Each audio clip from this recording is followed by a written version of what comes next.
Let's take a look at what happens. The Barracuda gets in sideways, clips the inside barrier and almost rolls. Matt, that's not a comfortable ride. Yeah, they've strengthened that chicane up. We've all been warned in the driver's briefing it will bite back these days. That is a big shunt for Duncan Pittaway. We will have a safety car.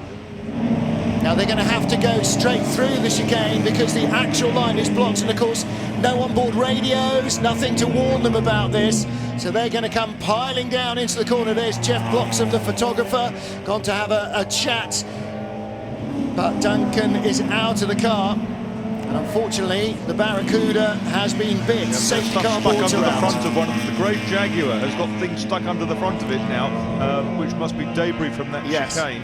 Well, there you see the construction of the chicane. Let's take a look at what happens. The Barracuda gets in sideways, clips the inside barrier and almost rolls. Matt, that's not a comfortable ride. Yeah, they've strengthened that chicane up. We've all been warned in the